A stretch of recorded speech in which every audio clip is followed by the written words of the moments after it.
Assalamualaikum warahmatullahi wabarakatuh. Kembali lagi bersama saya, Ayu Rina Agustin.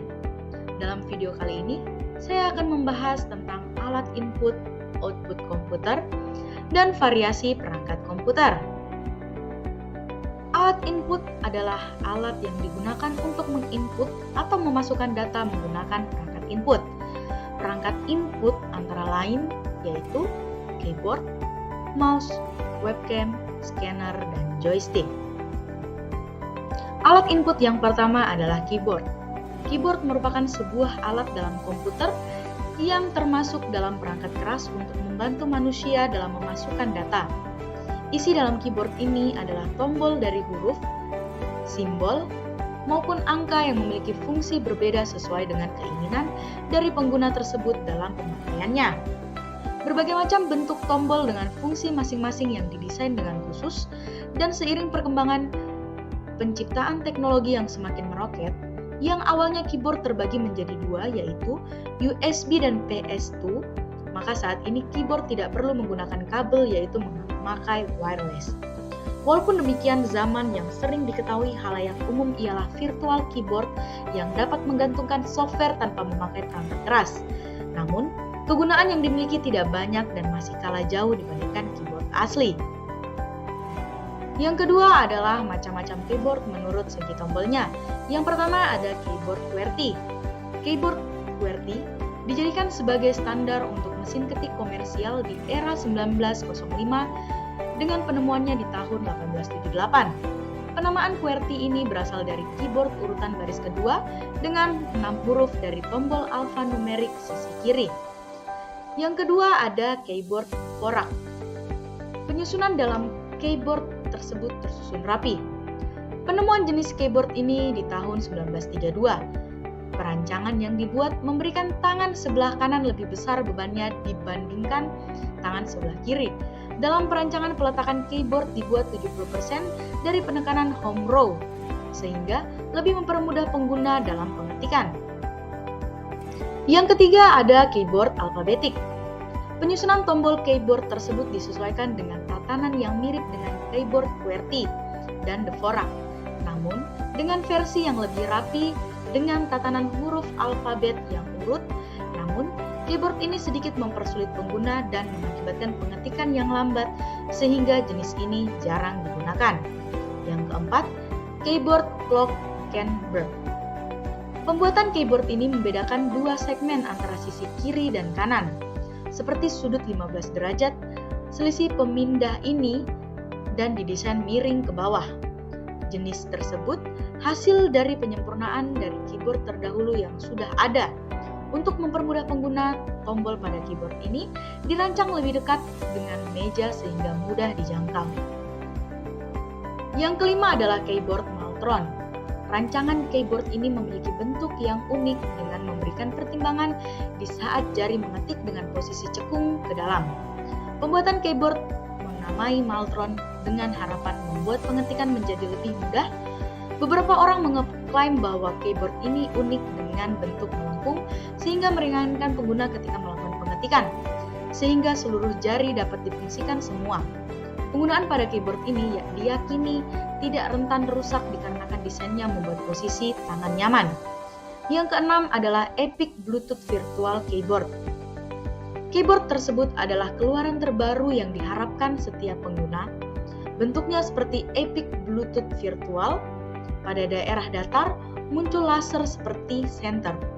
Ketika berada di daerah datar, laser akan hidup dan penggunaannya bisa di laptop, smartphone, maupun tablet. Anda dapat melakukan pengetikan dengan 350 karakter per menit. Yang ketujuh adalah keyboard numerik. Untuk penggunaan keyboard tersebut lebih diperuntukkan kepada pengguna ketika ingin memasukkan angka dengan jumlah yang besar. Penggunaan tombol numerik dengan tata letak yang mudah dan nyaman ketika dijangkau lebih menjadi favorit user. Selanjutnya adalah susunan keyboard.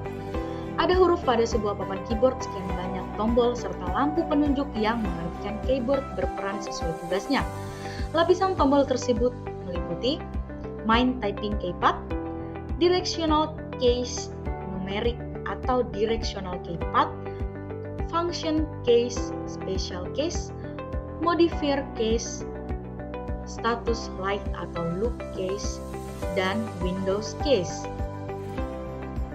Alat input yang kedua adalah mouse. Pembuatan salah satu perangkat keras ini ditujukan untuk memilih apapun yang diinginkan pengguna dengan cara menggerakkan dan menekankan mouse tersebut.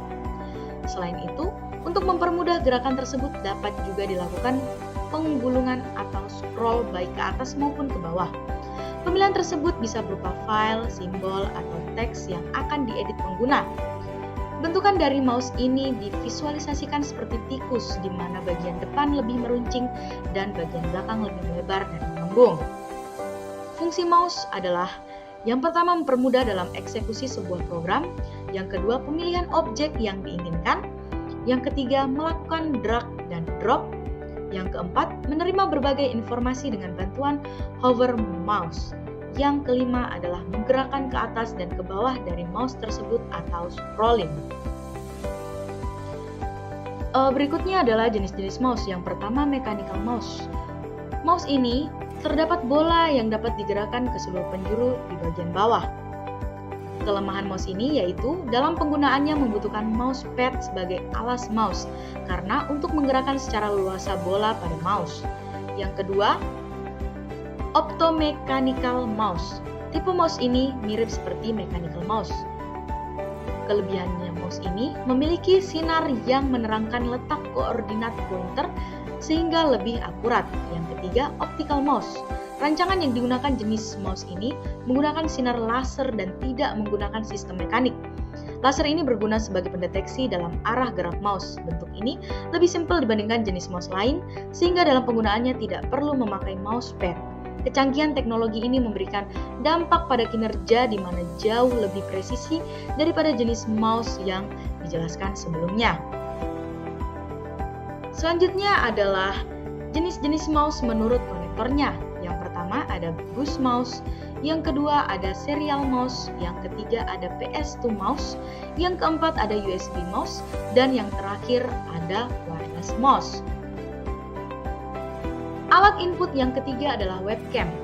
Penggabungan dari kata web dan kamera yang pengambilan gambarnya sangat mudah dengan akses internet, Skype, ataupun program instant messaging. Penggunaan jenis kamera ini untuk mempermudah ketika terdapat konferensi jarak jauh yang tidak bisa ditangkap dengan tatap muka secara langsung. Serta penggunaannya juga berbasis web.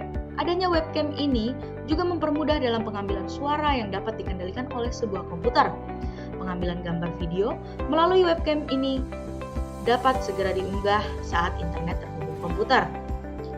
Fungsi webcam sendiri yaitu yang pertama adalah berkomunikasi, belajar jarak jauh, dan konferensi jarak jauh. Bagian-bagian webcam terdiri dari lensa, kabel data, tombol snapshot, dan pengaturan fokus. Jenis-jenis dan cara kerja webcam. Jenis yang pertama adalah serial and parallel port webcam. Yang kedua, USB webcam. Yang ketiga, firewire and card-based webcam. Yang keempat, network and wireless camera. Cara kerja webcam yaitu memiliki kesamaan seperti kamera digital pada biasanya. Tugas kerja dari webcam dengan mengambil sinar melalui lensa berdimensi kecil pada bagian depan dengan dorongan detektor sinar mikroskopik yang tersemat di microchip penerima foto berteknologi Charge Coupled Device ataupun CMOS Image Sensor. Alat input yang keempat adalah scanner. Kegunaan alat ini sebagai pemindahan baik berupa foto, dokumen, dan lain sebagainya. Dengan penggunaan scanner, untuk transfer dan menyimpan hasil lebih mudah dan dapat diolah oleh komputer. Bahan dasar yang diproses oleh scanner adalah lembaran berkas kasat mata. Saat lembaran dipindai, hasilnya berupa berkas visual berbentuk digital yang dapat Anda ubah ukuran atau keefektifannya guna menuju kualitas yang diinginkan. Jenis-jenis dan cara kerja scanner. Yang pertama, scanner gambar flatbed. Yang kedua, scanner automatic document feeder atau ADF. yang ketiga film scanner, yang keempat scanner handheld, yang kelima scanner sidik jari. Cara kerja scanner, pengoperasian yang dilakukan dengan melakukan penyinaran pada dokumen sebelum dibuat model digitalnya, serta sesudah itu memusatkan cahaya yang terpantul ke elemen fotosensitif yang terdapat pada scanner itu sendiri. Mayoritas scanner, medium yang berperan selaku sensor, diketahui dengan nama Charge Coupled Device atau CCD. Alat input selanjutnya adalah joystick. Joystick merupakan sebuah alat input komputer yang memiliki bentuk luas. Penggunaan joystick ini dapat melakukan transisi arah dan dapat bergerak ke berbagai arah. Fungsinya adalah untuk memudahkan pengguna bermain game dan sebagai pelengkap. Jenis-jenis dan cara kerja joystick. Jenis yang pertama yaitu joystick Logitech Rumble, yang kedua joystick Logitech Racing Wheel, yang ketiga joystick PC dengan fungsi turbo, dan yang terakhir adalah joystick Logitech Extreme 3D Pro. Cara kerja joystick adalah ketika tugas telah diberikan dan diterima oleh joystick, maka selanjutnya langkah yang dilakukan adalah mengirimkan data dengan cara menampilkan ID dari joystick. Dikala yang bertepatan dengan joystick, mengirim ID, mikrokontroler melakukan tugasnya juga untuk mengirimkan informasi. Buat memohon data dari joystick, ketika data diterima hingga joystick hendak membalas dengan mengirimkan informasi, selaku pemberitahuan kalau informasi hendak lekas dikirim. Selanjutnya, joystick melakukan pengiriman informasi 6x8 bit yang berisi data tombol mana saja yang ditekan. Selanjutnya adalah perangkat proses. Perangkat proses yang pertama adalah prosesor. Perangkat ini bertujuan dalam mengelola pengoperasian komputer secara menyeluruh serta membantu dalam melakukan penghitungan, maka sering disebut sebagai otak dari komputer. Prosesor ini terletak pada motherboard yang telah disesuaikan dengan jenis soket dari prosesor sebelum memilih motherboard. Sehingga setiap motherboard memiliki jenis soket, misalnya soket LGA yang digunakan oleh prosesor Intel disesuaikan dengan pencarian motherboard dengan soket LGA juga. Fungsi prosesor ialah proses input data yang diterima dan mengeluarkan output. Diperlukan beberapa unsur lain untuk menunjang pekerjaan prosesor, termasuk hard disk dan RAM. Selama pemrosesan, data bisa lebih gesit atau lebih lamban tergantung pada kesempatan prosesor. Jenis-jenis prosesor, yang pertama adalah Intel prosesor, yang kedua AMD atau Advanced Microprocessor, yang ketiga ARM prosesor, yang keempat Cyrix prosesor, yang kelima Transmeta prosesor, yang keenam VIA, yang ketujuh Apple prosesor, dan yang terakhir adalah IBM prosesor. Perangkat proses yang kedua adalah RAM atau Random Access Memory. Perangkat yang berada dalam komputer atau gadget dengan fungsi sebagai pengakses memori yang belum tersusun rapi atau dalam kondisi random dengan kecepatan yang tinggi dalam menampilkan data. Selain itu, RAM sering dikenal sebagai memori utama dalam sebuah perangkat. Tidak hanya sebagai alat akses, RAM juga dapat digunakan sebagai penyimpan data sementara ketika perangkat tersebut memiliki data yang belum sempat disimpan pada hard disk, dengan kondisi perangkat tersebut masih menyala. Dibandingkan dengan hard disk atau solid state drive, perangkat RAM lebih memiliki keunggulan, yaitu memiliki kecepatan paling tinggi dalam suatu komputer. Namun, RAM ini juga memiliki kekurangan karena ketika perangkat dimatikan atau komputer tiba-tiba mati, memori yang disimpan akan otomatis menghilang karena sifatnya hanya sementara dan harus dalam kondisi perangkat hidup. Jenis-jenis RAM, yang pertama ada DRAM atau Dynamic Random Access Memory. Yang kedua ada SDRAM atau Synchronous Dynamic Random Access Memory. Yang ketiga ada RDRAM atau Robust Dynamic Random Access Memory. Yang ketiga ada SRAM atau Static Random Access Memory. Yang kelima ada EDORAM atau Extended Data Out Random Access Memory. Yang ketiga ada FPM DRAM atau First Peak Mode DRAM. Yang ketujuh ada Flash RAM, dan yang terakhir ada FGRAM atau Video Graphic Random Access Memory. Perangkat proses yang ketiga adalah motherboard. Tugas yang dilakukan oleh motherboard mengarah pada peraturan hal-hal yang bersifat teknis seperti seputar BIOS, RAM, chipset, prosesor, FGA card, dan accessional card. Motherboard sebagai perangkat keras komputer sangat berperan dan merupakan perangkat paling vital.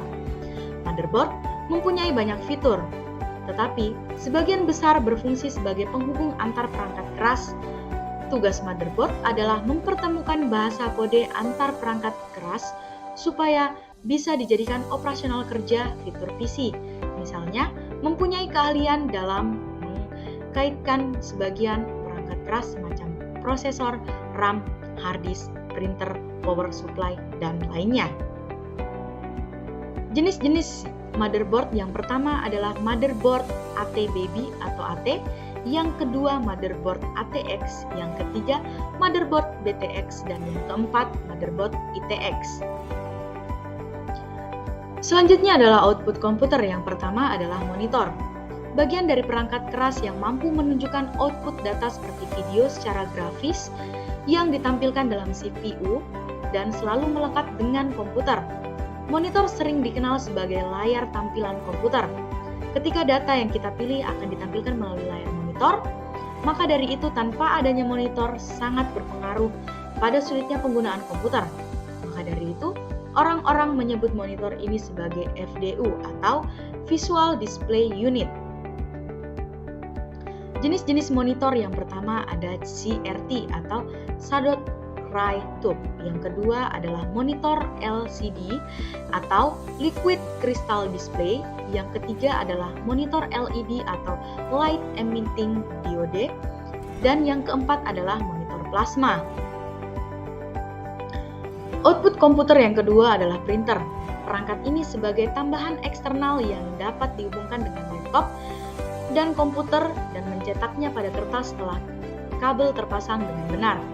Banyak variasi yang disesuaikan dengan pilihan pengguna, baik dengan tinta berwarna atau hanya hitam putih. Untuk menilai kualitas printer dapat ditinjau dari resolusi, kecepatan, dan kualitas warna. Era saat ini, printer memiliki fungsi yang beragam seperti mampu digunakan untuk fotokopi maupun scanner. Hal tersebut didukung dengan canggihnya teknologi dan upaya memudahkan manusia dalam memenuhi kebutuhan. Selanjutnya adalah variasi perangkat komputer. Yang pertama adalah hard disk, sebuah perangkat yang digunakan sebagai alat penyimpan dan penerima informasi digital yang biasanya diambil melalui data pada komputer. Bentuk dari hard disk ini, kepala magnet ditunjukkan untuk melakukan penulisan data ke permukaan dan yang memiliki satu atau bisa lebih berbentuk cakram tajam dengan kecepatan putaran serta dilapisi dengan bahan magnetik. Tidak hanya sebagai alat penyimpan data internal, kegunaan hard disk juga bisa sebagai penyimpanan eksternal. Yang kedua adalah flash disk, alat penyimpan data eksternal dengan cara menghubungkan dengan port USB. Kapasitas penyimpanan dari flash disk ini tergolong cukup besar dan mampu untuk berbagai format data. Penyimpanan data pada flash disk lebih awet dan tidak hilang, walaupun aliran listrik pada rangkaian flash disk ditutupkan. Selanjutnya adalah perangkat komunikasi. Yang pertama adalah modem. Proses dalam menyalurkan data melalui sinyal dari pihak yang memberikan laporan ke pembawa dengan tujuan supaya data tersebut sampai pada pihak penerima disebut dengan proses modulasi. Data ini berupa sinyal analog yang sebelumnya data ini berbentuk sinyal digital. Proses untuk menerima kembali data yang telah dikirimkan dapat diartikan dengan demodulator. Yang kedua adalah kabel jaringan, sebuah wadah penyalup perpindahan data antar perangkat. Banyak jenis dari kabel jaringan yang dipakai dalam jaringan komputer. Namun, dalam penggunaannya juga disesuaikan bahwa ada jaringan yang cuma memperbolehkan satu tipe kabel untuk dipakai, walaupun ada pula tidak hanya satu jenis atau berupa kombinasi kabel yang lebih dari satu dapat diizinkan. Sekian video penjelasan dari saya, kurang lebihnya mohon dimaafkan. Wabillahi taufik wal hidayah. Wassalamualaikum warahmatullahi wabarakatuh.